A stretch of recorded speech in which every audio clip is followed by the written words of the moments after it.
You ever feel that pressure, that nonstop push to do more, get more, be more? We throw around the word karma a lot, but let's be real. In our modern lives, it often just feels like anxiety. It's the sense that we're stuck in a cycle, where everything we do, good or bad, just adds another layer of complication. So let's unpack this. And isn't this a weird feeling?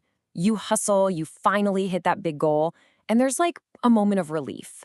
But then, boom, almost instantly, the pressure is right back. Now you have to maintain it, or worse, top it.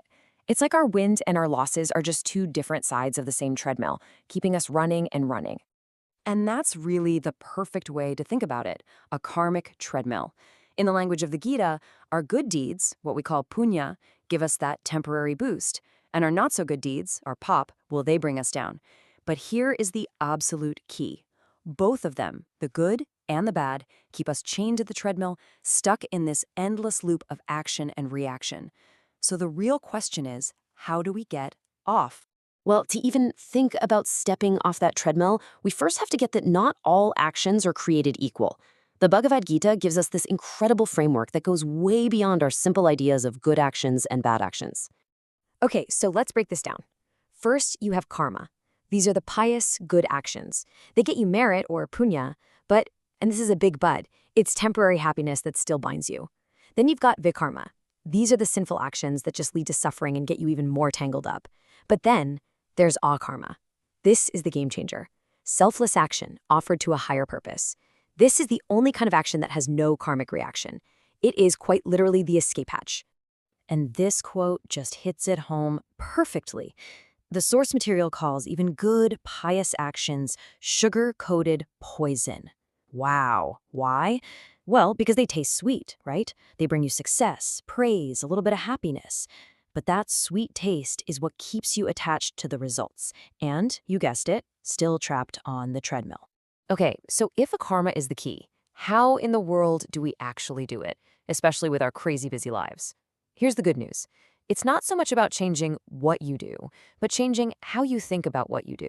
So let's get into 3 really powerful mindset shifts that can help you start living a life of akarma. So the first big shift is moving from an owner mindset to a caretaker mindset. The owner thinks, this company is mine, this success is mine, this failure is mine. And that creates an unbelievable amount of pressure. The caretaker, though, has a totally different perspective. They think, I'm a trustee. I've been given these skills and resources, and my job is just to manage them as best I can. All of a sudden, that crushing weight of ownership is just gone. You can act with so much more freedom and peace. And that intense feeling of being the sole owner, well, it comes from something the Gita calls ahankara, or the false ego. You know that little voice in your head that's always saying, I did this, I'm in charge here, I'm the one responsible for everything. Yeah, that's it. And that illusion is the root cause of so much of our stress. Which brings us to our second big shift, realizing you are not acting alone. This is huge. The Gita explains that every single action actually has 3 doers. First, there's you, the individual, with the desire to do something. Second, there's material nature. That's your body, your brain, the resources around you, the whole situation. And third, there's a higher power, the supersoul, that actually sanctions the action.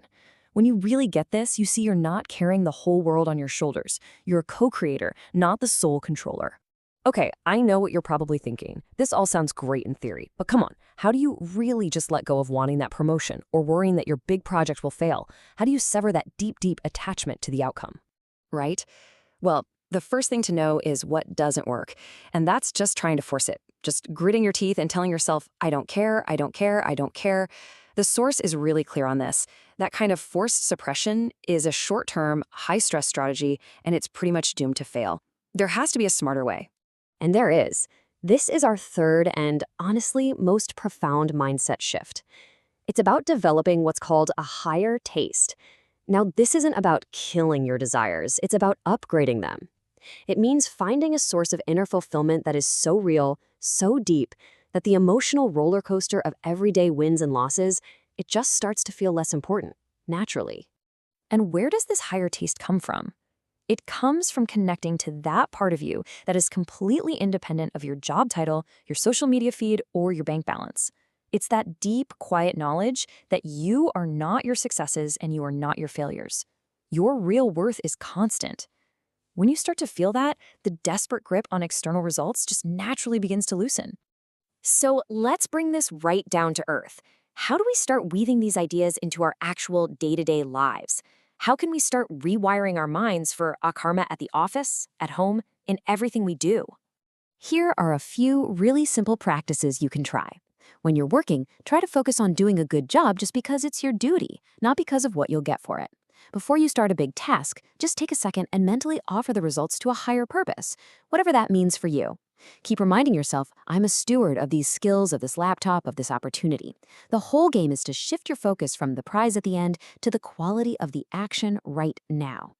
Now, to keep this mindset strong, it really helps to build up what the Source calls your spiritual potency. Basically, it's your ability to stay calm and centered when life gets messy. The Gita suggests simple things like chanting or using affirmations. It could be as easy as repeating a simple mantra or even just a positive phrase for a few minutes every morning. Think of it like putting on a mental raincoat before you walk out into the storm. It keeps the mud from sticking. So as we start to pull all this together, let's just be really clear. The goal here is not about becoming some perfect, emotionless robot overnight. That's not happening. The real journey is about changing your intention and embracing a whole new identity in how you relate to your work and your life. And I just love this idea from the Source. The goal is to become an honest struggler. It's not about pretending you don't have desires or attachments.